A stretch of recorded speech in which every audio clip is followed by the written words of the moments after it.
Hello ಗೆಳೆಯರೆ, welcome back to my new video. So ಈ ಒಂದು ವಿಡಿಯೋ ಯಾರೆಲ್ಲ KCET 2024 ಸ್ಟೂಡೆಂಟ್ಸ್ ನೋಡ್ತಿದ್ರೋ ಈ ಒಂದು ವಿಡಿಯೋ ನಿಮಗೆ ಹೆಲ್ಪ್ಫುಲ್ ಆಗ್ಬೋದು. ಸಾಧ್ಯ ಆಯ್ತಂದರೆ ಎಲ್ಲನೂ ಕೂಡ ಕಂಪ್ಲೀಟಾಗಿ ಕೇಳೋಕ್ಕೆ ಟ್ರೈ ಮಾಡಿರಿ. ಯಾಕಂತಂದರೆ ನಿಮ್ಮ ಮಾಕ್ ಅಲಾಟ್ಮೆಂಟ್ ಓಕೆ ಈಗಾಗಲೇ ಆಪ್ಷನ್ ಎಂಟ್ರಿ ಎಲ್ಲರೂ ಕೂಡ ಜೋರಾಗಿ ಮಾಡ್ತಾ ಇದ್ದೀರಾ. ಓಕೆ ಮಾಡಿರಿ ಕೂಡ, ಇನ್ನೂ ಕೂಡ ಯಾರೆಲ್ಲ ಮಾಡಿಲ್ಲ ಹೋಗಿಬಿಟ್ಟು ಬೇಗ ಮಾಡಿರಿ. ಯಾಕಂದರೆ without option entry there is no result ಅಂತಾರೆ. ಸೊ ಹಂಗಾಗಿ ಯಾಕಂದರೆ ನಿಮಗೆ ಆಪ್ಷನ್ ಎಂಟ್ರಿ ಮಾಡದೆ ಹೋಯ್ತಂದ್ರೆ ಯಾವುದೇ ರೀತಿ ರಿಸಲ್ಟ್ ಬರಲ್ಲ ಅಂತಂದರೆ ಯಾವುದೂ ಕೂಡ ಕಾಲೇಜ್ ಕೂಡ ಅಲಾಟ್ಮೆಂಟ್ ಆಗಲ್ಲ. ಆಪ್ಷನ್ ಎಂಟ್ರಿ ಮಾಡಿರಿ. ಅದಕ್ಕಿಂತ ಮುಂಚೆ ಈ ವಿಡಿಯೋ ಒಂದು 2 ಮಿನಿಟ್ಸ್ ಕೇಳ್ಕೊಂಡು ಹೋಗ್ಬಿಡಿ. ಓಕೆ ಸರಿ, ಇವಾಗ ನೋಡಿ ಮಾಕ್ ಅಲಾಟ್ಮೆಂಟ್ ಅಂತ ಹೇಳ್ತಿದ್ರು. ಓಕೆ ಆಪ್ಷನ್ ಎಂಟ್ರಿ ಆದ ತಕ್ಷಣ ಮಾಕ್ ಅಲಾಟ್ಮೆಂಟ್ ಬರುತ್ತೆ. ಮಾಕ್ ಅಲಾಟ್ಮೆಂಟ್ ಆದಮೇಲೆ ಮತ್ತೆ ನಿಮ್ಗೆ ಆಪ್ಷನ್ ಎಂಟ್ರಿ ಮಾಡೋಕ್ಕೆ ಬಿಡ್ತಾರಂತೆ. ಅದಾದ ತಕ್ಷಣ ಪೋಸ್ಟ್ ರೌಂಡ್ ರಿಸಲ್ಟ್ ಬರುತ್ತೆ ಅಂತ ಹೇಳ್ತಿದ್ದಾರೆ. ಹಾಗಾದ್ರೆ ಮಾಕ್ ಅಲಾಟ್ಮೆಂಟ್ ಏನಕ್ಕೆ ಬಿಡ್ತಾರೆ, ಇದು ಮಾಕ್ ಅಲಾಟ್ಮೆಂಟ್ ಎಲ್ಲಿ ಸಿಗ್ತದ, ಏನಪ್ಪ ಇದಂತ ಒಂದು ಎಲ್ಲನೂ ಕೂಡ ಕಂಪ್ಲೀಟ್ ಡೀಟೇಲ್ಸಾಗಿ ಹೇಳ್ತೀನಿ. ಯಾರೆಲ್ಲ ನಮ್ಮ ಚಾನಲ್ ಫಸ್ಟ್ ಟೈಮ್ ವಿಸಿಟ್ ಕೊಡ್ತಿದ್ರೆ ಒಂದೊಂದು ಸಬ್ಸ್ಕ್ರೈಬ್ ಆ್ಯಂಡ್ ಒಂದು ಲೈಕ್ ಕೂಡ ಮಾಡ್ಕೊಂಬಿಡಿ.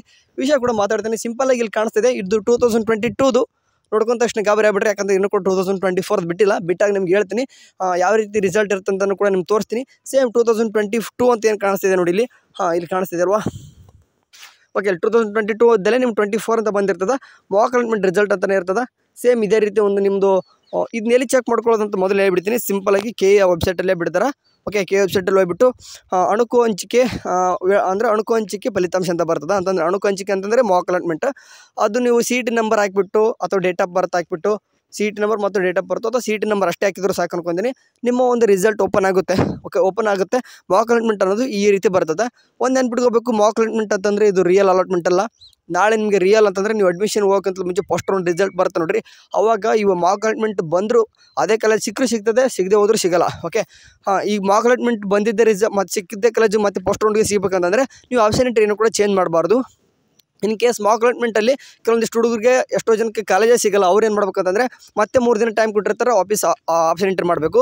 ಮಾಕ್ ಅಲಾಟ್ಮೆಂಟ್ ಅಂತಂದರೆ ಜಸ್ಟ್ ಏನಪ್ಪ ಅಂತಂದರೆ ಒಂದು ಟ್ರಯಲ್ ಥರ ಇದು. ಓಕೆ, ಒಂದು ಟ್ರಯಲ್ ಈ ರೀತಿ ನಿಮ್ಮದು ಒಂದು ರಿಸಲ್ಟ್ ಇರುತ್ತೆ ನೋಡ್ರಪ್ಪ. ಫಸ್ಟ್ ರೌಂಡ್ ನಿಮಗೆ ರಿಸಲ್ಟ್ ಬಿಟ್ಟಾಗ ಈ ರೀತಿ ಸೇಮ್ ಇದೇ ರೀತಿ ಇರ್ತದೆ. ಅದರಲ್ಲಿ ಏನೇನೆಲ್ಲ ಇರ್ತಂತ ನೋಡ್ಕೊರಿ ಅಂತ ಹೇಳ್ತಾರೆ. ಸರಿ, ಇವಾಗ ಏನೇನೆಲ್ಲ ಇರ್ತಂತ ನೋಡ್ಕೊಳ್ಳೋದಂತಂದರೆ ಇಲ್ಲಿ ಸಿಂಪಲಾಗಿ ಕಾಣಿಸುತ್ತೆ. ನಿಮ್ಮ ಒಂದು CET ನಂಬರ್ ಇರ್ತದೆ. CET ನಂಬರ್ ಹಾಕ್ಬಿಟ್ಟು ಒಂದು ನೇಮ್ ಕೊಟ್ಟಿರ್ತಾರೆ. ನೇಮ್ ಹಾಕ್ಬಿಟ್ಟು ನೋಡಿ ಕ್ಲೇಮ್ಡ್ ಕ್ಯಾಟಗರಿ ಯಾವುದು 3B. ಓಕೆ, 3BG ಕ್ಯಾಟಗರಿ ಇದಾನೆ. ಆ್ಯಂಡ್ ಇವನಿಗೆ ರ್ಯಾಂಕು ಯಾವ ನೀವು ಕೋರ್ಸಲ್ಲಿ ಎಷ್ಟು ರ್ಯಾಂಕ್ ಬಂದಿದೆ ಅಂತಲೂ ಕೂಡ ರ್ಯಾಂಕ್ ಕೊಟ್ಟಿರ್ತಾರೆ. ಅದಾದ ತಕ್ಷಣ ಇಲ್ಲಿ ಕಾಣಿಸ್ತಿದೆ ನೋಡಿರಿ, ಡಿಸಿಪ್ಲಿನ್ ಅಂತ ಕಾಣಿದಾಗ ಯಾವ ಒಂದು ಕೋರ್ಸ್ ಹಾಕಿದಾನೆ, ಇಂಜಿನಿಯರಿಂಗ್ ಹಾಕಿದಾನೆ, ಕಾಲೇಜ್ ಅಲಾಟ್ಮೆಂಟ್. ಓಕೆ, ಇಂಜಿನಿಯರಿಂಗ್ ಸಿಕ್ಕಾಪಟ್ಟೆ ಹಾಕಿರ್ತಾನೆ ನೀವು ಆಪ್ಷನ್ ಎಂಟ್ರಿ ಮಾಡುವಾಗ.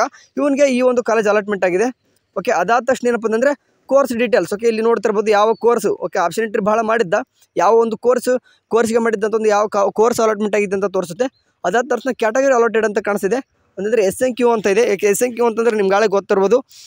ಈ SNQ ಕೊಟ್ಟದಲ್ಲಿ ನೀವು ಏನಾದರೂ ಅಲಾಟ್ಮೆಂಟ್ ಆಯ್ತು ಅಂದರೆ ಇಂಜಿನಿಯರ್ ಸ್ಟೂಡೆಂಟ್ಸ್ಗೆ 31,000 ಇರುತ್ತೆ ಪ್ರೈವೇಟ್ ಕಾಲೇಜಲ್ಲಿ. ಇನ್ ಕೇಸ್ ಗೌರ್ಮೆಂಟ್ ಆಯ್ತಂದರೆ 21,000 ಇರುತ್ತೆ.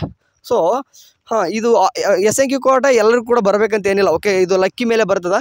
ನಿಮ್ಗೆ ಗಾಳಿ ಗೊತ್ತಿದೆ. SNQ ಕೋಟ ಸಿಗಬೇಕಂತಂದರೆ ಯಾವ ರೀತಿ ಆಪ್ಷನ್ ಎಂಟ್ರಿ ಮಾಡ್ಬೇಕಂತಂದರೆ ನಾನು ಇವತ್ತು ಮಧ್ಯಾಹ್ನ ಮೇಲೆ ನಿಮ್ಗೆ ತಿಳಿಸ್ತೀನಿ. ಸದ್ಯಕ್ಕೆ ನೋಡಿರಿ ಈ ರೀತಿ ಒಂದು ತೋರಿಸುತ್ತೆ. ಅದಾದ ನಂತರ ಇಲ್ಲಿ ಕಾಣಿಸ್ತಿದೆ ನೋಡಿರಿ, ಟೋಟಲಾಗಿ ನಿಮ್ಮ ಡೇ ಟು ಟೈಮ್ ಎಲ್ಲನೂ ಕೂಡ ಯಾವಾಗ ಓಪನ್ ಮಾಡ್ಕೊಂಡಿದ್ದ ಏನು ಅಂತಲೂ ಕೊಡ್ತದೆ. ಈ ರೀತಿ ನಿಮ್ಮದು ಕೂಡ ಫಸ್ಟ್ ರೌಂಡ್ ರಿಸಲ್ಟ್ ಕೂಡ ಈ ರೀತಿ ಇರ್ತದೆ ಅಂತ ತೋರಿಸೋಕ್ಕೆ ಒಂದು ಮಾಕ್ ಅಲಾಟ್ಮೆಂಟ್ ಬಿಡ್ತಾರೆ. ಓಕೆ, ನಿಮ್ಮದು ಕ್ಯಾಟಗರಿ 3BG ಇರ್ಬೋದು, ಬಟ್ ಅಲಾಟೆಡ್ ಆಗಿರೋದು SNQ ಕೋಟ. ಇಲ್ಲಿ SNQ ಇದ್ದಲ್ಲಿ ಕೆಲವೊಬ್ರಿಗೆ ಏನಂತ ಬರ್ಬೋದು ಅಂತಂದರೆ SCR ಅಥವಾ 3AB. ನೀವು ಯಾವ ಒಂದು ಕ್ಯಾಟಗರಿ ಇರ್ತೀರೋ ಆ ಒಂದು ಕ್ಯಾಟಗರಿ ಮೇಲೆ ಒಂದು ಸೀಟ್ ಅಲಾಟ್ಮೆಂಟ್ ಆಗುತ್ತೆ. ಇಂಜಿನಿಯರ್ ಸ್ಟೂಡೆಂಟ್ಸ್ ಆಗಿದ್ದರೆ ಒಂದು ಬೈ ಲಕ್ ನಿಮ್ಮ ಲಕ್ಕಿ ಮೇಲೆ SNQ ಕೋಟ ಅಲಾಟ್ಮೆಂಟ್ ಆಗುತ್ತೆ. ಈ ಒಂದು ಸ್ಟೂಡೆಂಟ್ಸ್ಗೆ ಲಕ್ಕಿ ಮೇಲೆ ಮಾಕ್ ಅಲಾಟ್ಮೆಂಟ್ ಆಗೈತೆ. ಓಕೆ, ಮಾಕ್ ಅಲಾಟ್ಮೆಂಟ್ ಆಗಿದ್ದೇ ರಿಯಲ್ ಅಲಾಟ್ಮೆಂಟ್ ಆಗುತ್ತೆ ಅಂತ ಏನೂ ಇಲ್ಲ. ಓಕೆ, ಒಂದು ಏನಪ್ಪ ಅಂದರೆ ಒಂದು 70% ಅದೇ ಕಾಲೇಜ್ ಸಿಗೋ ಚಾನ್ಸಸ್ ಇರುತ್ತೆ. ಇನ್ ಕೇಸ್ ನೀವು ಏನು ಕೂಡ ಆಪ್ಷನ್ ಎಂಟ್ರಿ ಚೇಂಜ್ ಮಾಡದೆ ಹೋದರೆ. Okay, in case option entry ಏನಾದರೂ ಚೇಂಜ್ ಮಾಡಿದರೆ ಕಾಲೇಜು ಕೂಡ ಅಬ್ಸಲ್ಯೂಟ್ಲಿ ಅದನ್ನ ಚೇಂಜ್ ಆಗೇ ಆಗುತ್ತೆ. ನೆನ್ಪಿಡ್ಕೋಬೇಕು, ಇದು ಮಾಕ್ ಅಲಾಟ್ಮೆಂಟ್ ಅಂತಂದರೆ ಫೈನಲ್ ರಿಸಲ್ಟ್ ಅಲ್ಲ, ಜಸ್ಟ್ ನೀವು ನೋಡ್ಕೊಳ್ಳೋದು ಅಷ್ಟೇ. ಓಕೆ, ಅಂತಂದರೆ ಮತ್ತೆ ನಿಮಗೆ 3 ದಿನ ಆಪ್ಷನ್ ಎಂಟ್ರಿ ಟೈಮ್ ಇರ್ತದೆ. ಅವಾಗ ಮತ್ತೆ ನೀವು ಕಾಲೇಜಸ್ ಆ್ಯಡ್ ಮಾಡೋದು ಡಿಲೀಟ್ ಮಾಡೋದು ಮಾಡ್ಕೋಬೋದು. ಇನ್ ಕೇಸ್ ಮಾಕ್ ಅಲಾಟ್ಮೆಂಟ್ ಸಿಕ್ಕ ರಿಸಲ್ಟೇ ನಿಮಗೆ ಫೈನಲ್ ಆಗಿರಲ್ಲ. ನೀವು ಬೇಕಾದರೆ ನನಗೆ ಸೀಟ್ ಸಿಕ್ಕಿರೋ ಕಾಲೇಜಸ್ ಬಿಟ್ಟು ನಾನು ಬೇರೆದು ಸಿಗಲಿ ಅಂತ ಅನ್ನೋಗಿತ್ತಂದರೆ ನೀವು ಪ್ರಿಯಾರಿಟಿ ಆರ್ಡರ್ ಬೇರೆ ಕೊಡಬಹುದು. ಓಕೆ, ಒಂದು ಜಸ್ಟ್ ನಿಮಗೆ ಒಂದು ಐಡಿಯಾ ಇರಲಿ. ಮಾಕ್ ಅಲಾಟ್ಮೆಂಟ್ ಅಂತಂದರೆ ಎಲ್ಲಿ ಇರುತ್ತೆ, ಹೇಗಿರುತ್ತೆ ಅಂದರೆ ಜಸ್ಟ್ KE ವೆಬ್ಸೈಟಲ್ಲೇ ಬಿಡ್ತಾರೆ. ಒಂದು ಲಿಂಕ್ ಹಾಕ್ಬಿಟ್ಟು ಓಪನ್ ಮಾಡ್ಕೊಂಡ್ರೆ ಈ ರೀತಿ ಅಲಾಟ್ಮೆಂಟ್ ಆಗುತ್ತೆ. ಇದು ನೀವು ಅಡ್ಮಿಷನ್ ಮಾಡ್ಸೋಕೆ ಹೋಗುವಂಥದ್ದು ಫೈನಲ್ ರಿಸಲ್ಟ್ ಆಗಿರಲ್ಲ. ಓಕೆ, ಜಸ್ಟ್ ಒಂದು ಟ್ರಯಲ್ ಆಗಿರ್ತದೆ. ಇದು ಯಾವಾಗ ಬರುತ್ತೆ ಈ ವರ್ಷದ್ದು 2024 ಅಂತಂದರೆ ಇವಾಗ ಆಪ್ಷನ್ ಎಂಟ್ರಿ ಪೇಜ್ ಓಪನ್ ಆಗುತ್ತಂದರೆ ಲಾಸ್ಟ್ ಡೇಟು 30 ಅಂತ ಕೊಡ್ತಿದ್ದಾರೆ. 30 ಬೆಳಗ್ಗೆ 8 ಗಂಟೆವರೆಗೂ ಕೊಟ್ಟಿದ್ದಾರೆ. ಮೇ ಬಿ ಅವತ್ತೇ 30 ಈವ್ನಿಂಗ್ ಬರ್ಬೋದು, ಇಲ್ಲಾಂದ್ರೆ 31ಗೆ ಬರ್ಬೋದು. ಹಬ್ಬ ಬಂದಿಲ್ಲ, ಅದು ಬಿಟ್ಟರೆ 1ನೇ ತಾರೀಕು ಅಂದರೆ ನಿಮ್ಮದು ಮಾಕ್ ಅಲಾಟ್ಮೆಂಟ್ ಅಂದರೆ 1ನೇ ತಾರೀಕು ಅನ್ನೋಷ್ಟರಲ್ಲಿ ನಿಮ್ಮ ಒಂದು ಮಾಕ್ ರಿಸಲ್ಟ್ ಅನ್ನೋದು ಪಕ್ಕ ಬರುತ್ತೆ. ಓಕೆ, ಸರಿ, ಹೋಪ್ ಈ ವಿಡಿಯೋ ಯಾರೆಲ್ಲ 2024 ಸ್ಟೂಡೆಂಟ್ ನೋಡ್ತಿದ್ರು ಹೆಲ್ಪ್ಫುಲ್ ಆಗಿರುತ್ತೆ ಅಂದ್ಕೊಂಡಿದ್ದೀನಿ. ಹೋಗುವಾಗ ಒಂದು ಸಬ್ಸ್ಕ್ರೈಬ್ ಕೂಡ ಮಾಡಿವ್ರಿ. ಇದೇ ರೀತಿ ಏನಾದರೂ ಕಂಟೆಂಟ್ ನಮ್ಮ ವಿಡಿಯೋದಲ್ಲಿ ನಮ್ಮ ಒಂದು ಚಾನಲ್ ಸಿಗ್ತಾ ಇರ್ತದೆ.